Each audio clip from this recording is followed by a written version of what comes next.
Hello YouTube. I hope everyone is doing well today. I brought my egg timer because I gotta know some way when 10 minutes is up. But in any event, it's been raining in Dallas today, and it's kind of cool outside, so I thought it'd be nice to just shoot a video outside and change it up a bit. But I guess I thought about what I should do a next video on, and I guess all of us go through that about, we want to add our voice to the American patriots. We want to add our voice to what's going on, the bad things that we see in government. And the problem that I have is that there's so many things I don't even know where to start. And I could just spend all my time like picking out incident after incident after incident of bad things that is going on, and I'm just overwhelmed, right? I mean, I could start with the Missouri police internal report about people with Ron Paul bumper stickers, and if you believe in the Constitution and gun ownership, and all the things that they mentioned that I thought were like qualities and attributes of a person, they were mentioning as potential domestic threats. And I could make a video on that and get mad and scream and holler and bang my fist on the table, but it's already been done by several other people. And I'm adding my voice, and I think it's outrageous, but nothing surprises me anymore.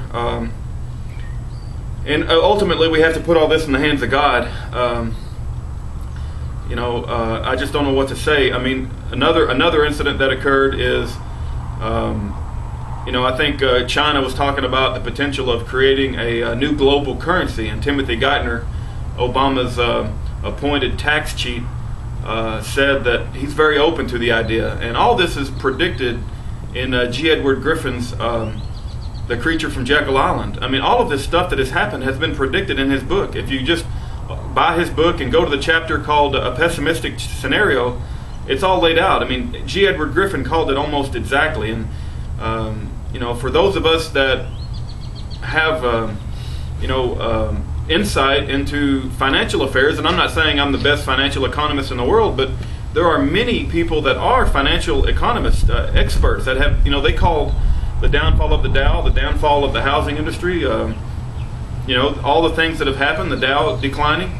They were saying this over a year ago, and maybe even longer, and these people know that the dollar is dead. The dollar is absolutely dead, and that's going to mean a lot of significant things for our society and our economy. And given that the dollar is dead, the only thing that they can do, because it's very unlikely that they will see the light and return us to an honest money system, because that means they would have to give up control, is they're going to have to come out with a new currency. And China's already talking about that, and that's another thing I can make a whole video on and just get upset and scream, and it's overwhelming at times. And then another thing that I could get upset about is the fact that Mexico, doesn't know how to have a government without any corruption, and that's going to affect our ability to own guns and firearms in America, because they're going to use that as an excuse that obtaining firearms in the United States is supplying the Mexican drug cartels. And that's absurd. I mean, that's a real good reason that Americans have to give up their liberties, because Mexico can't run their shit together. And for my Mexican and Hispanic brothers and sisters out there, I respect you. I respect all my Mexican and Hispanic brothers and sisters. But your government, let me just say it clearly, your government is shit. The Mexican government is pure shit. Let me give you a specific example of why I think the Mexican government is pure shit. And this is a personal story. It's something I didn't obtain approval for to share, but I'm going to share it anyway, because I don't think my videos go all that far, and I don't want to, I just think it's a good thing to share, and I don't think I'm infringing upon his personal life, and it's a friend of mine. But a friend of mine is Mexican. He was born in Mexico, and he's become a legal United States citizen, but his mother was still back in Mexico, and a drunk driver killed her. A drunk driver killed my friend's mother in Mexico.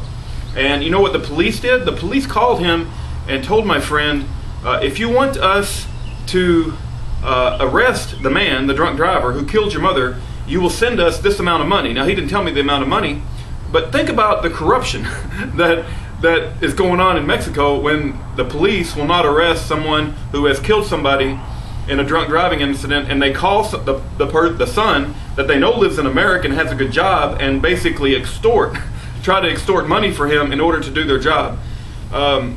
You know, I'll say it again, the Mexican government is shit, and because they can't keep their act together, and because they can't run, you know, they cannot run a legitimate and ethical government, they're going to use that as an excuse to try to take our firearms away. So, you know, I don't. There's so many things, man. I mean, if I was just to make a list, I could go through the list and I could get mad and do my cussing rant again. But I can't live in that mode, right? We have to enjoy our life, and I can't endure like that. And I don't want it to affect my heart. I have to be happy for my family, and I don't want to be like the negative person in my family. So I make a YouTube video every now and then. I get a little bit of it out of my system, and for those that want to watch it, great. And I appreciate all my friends on YouTube, and I learn a lot, and it's an outlet more than anything else. In any event, I just wanted to remind everybody of the one other thing. I'm kind of jumping all around the place here. Remember that guy in Tiananmen Square, the Chinese guy? He stood up to the tanks, and remember the tanks were rolling in. This happened like several years ago, and that Chinese guy, you know, tried to stop him, and the tanks tried to go around him, and he moved. I mean, that guy is an inspirational guy, man. I just think the guy in Tiananmen Square rocks. I mean, I don't know if they ever found him. I tried to look him up on Wikipedia or try to do some research, and I don't think there's any conclusive evidence they ever found the actual guy who did that. But he's an unknown heroic figure in my opinion. And I'm gonna make one last story, and this is so unpolitical it isn't even funny. So it's only if you have an interest in aerobic septic systems, and I'm gonna tell the story as quick as I can. So as you know, I mean, I've mentioned several times before that my wife has had breast cancer in her 40s, and she went through a year of chemotherapy. So if you're not interested in that, that's all the rest of this video is going to be about. But I wanted to share that she went through a year of chemotherapy, and I think it was carboplatin and also Gemsar, if I remember right, which is the chemotherapy drugs they filled her up with. And I mean to tell you, she went through, I don't know, 30, 40 different chemotherapy treatments, and it does terrible things to your body. Cause you to have some very bad side effects, wears you down, makes you stay in the bed, you lose all your hair. And for those of you who have aerobic septic systems, an aerobic septic system is a septic system that people use in the country, and my understanding is that old-time septic systems are just a tank, but an aerobic septic system, there's a liquids tank, and the liquids tank is out in my backyard, and it has 3 sprinkler heads to it, and the sprinklers will come on, and they will basically spray the liquids from your toilets, right, all over the backyard. Now, it's been through like, what's the word I'm looking for? It's a white tablet, chlorine tablets. It's been through a chlorine filter, and it's had chlorine tablets, but I guarantee you on a bright sunny day, if you see the aerobic septic sprinklers come on, you don't want to go out and play in the sprinklers. I mean, this is basically, it is a septic system nonetheless, and so you don't want to be growing a garden out there going and playing in the sprinklers. I mean, the people in the country know what I'm talking about. So having stated that, my wife, the reason I'm tying this to my wife and her chemotherapy is she would get filled up with these chemotherapy drugs, and she would spend a lot of time in bed, and she's a very tough lady, and she dealt with it in an awesome manner. But nonetheless, the Gemsar and the carboplatin gets put in your septic system. It ultimately, all that chemotherapy drugs winds up in your septic system. So what happens is it kills all the bacteria, and that prevents the septic system from working properly. And what happens then is that it starts to stink to high heaven, and there's not a dang thing you can do about it. I called the septic system people after I found out about it, and it causes your sprinklers to stink, and looks like I already ran out of time. Hopefully I got another 30 seconds. But in any event, I just wanted to share, like one Sunday morning, one of my neighbors, looks like they were as mad as a wet hen, that, a hen that fell into the pond or something. And she came over and she was, talking about how my aerobic septic system was keeping her from drinking her coffee on her porch, and she had to close her windows at night. And I didn't know at the time that, chemotherapy does that to a septic system.